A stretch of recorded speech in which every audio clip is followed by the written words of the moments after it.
নমস্কার সকল দর্শক বন্ধুদের। আজকের রেসিপি এগ কোরমা। আপনারা দেখছেন তন্দ্রার কিচেন। ভাতের সাথে কিংবা রুটির সাথে খেতে অত্যন্ত ভালো লাগে। চলুন স্টার্ট করি। আমি প্রথমে 6টা সিদ্ধ ডিম নিয়ে নিয়েছি, তাতে নুন আর গোলমরিচ দিয়ে কোট করে নিয়েছি।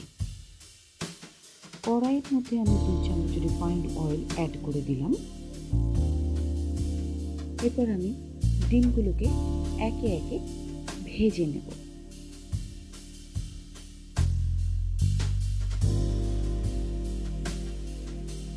খুব ভালো করে এপিট ওপিট করে ভাজতে হবে।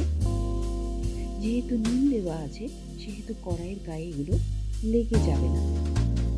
হালকা ব্রাউন করে ভাজা হয়ে গেলে তুলে নেব এবং সে একই কড়াইতে আমি 1 চামচ ঘি অ্যাড করে দেব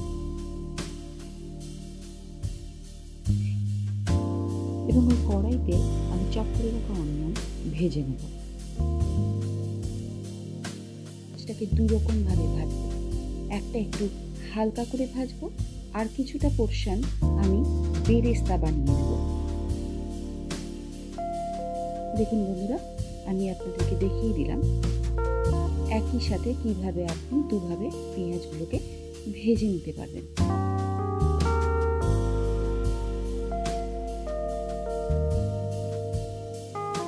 আমার 2 রকম পেঁয়াজ ভাজা রেডি।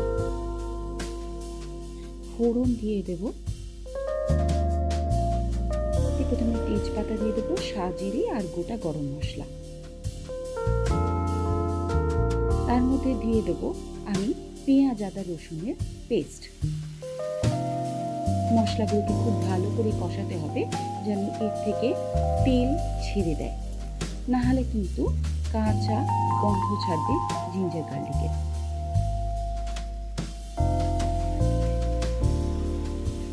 দেখুন তেল ছেড়ে দিয়েছে, মশলা রেডি হয়ে গেছে। তার মানে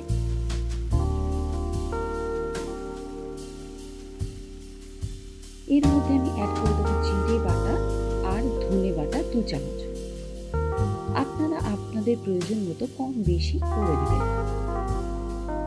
আবারও মশলাগুলোকে খুব ভালোভাবে কষাতে হবে। তার মধ্যে দিয়ে দিতে হবে কিছুটা নুন স্বাদ মতো আর চিনি। চিনি টেস্টটাকে ব্যালেন্স করে।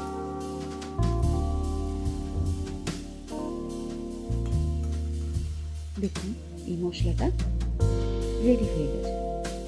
এরপর আমি সেই হাফ ভেজে রাখা পেঁয়াজ, কিছুটা কাজু আর একটা কার্ডামম নিয়ে গ্রাইন্ড করে নেব। কিন্তু মনে রাখবেন বন্ধুরা, কার্ডামমের স্কিনটা নেবেন। এবার সেই গ্রাইন্ড করা পেস্টটা দিয়ে অ্যাড করে নেব এবং আমি ভালো করে কষিয়ে দেব। তার থেকে তেল ছেড়ে এলে কাঁচা লঙ্কা, বেরেস্তা আর গরম মশলা কাসুরি মেথি দিয়ে আবারও কষিয়ে নেব। মশলা থেকে তেল ছেড়ে এলে একে একে ডিমগুলো আমরা অ্যাড করে দেব। পরিবেশন করুন গরম গরম ভাত অথবা রুটির সাথে।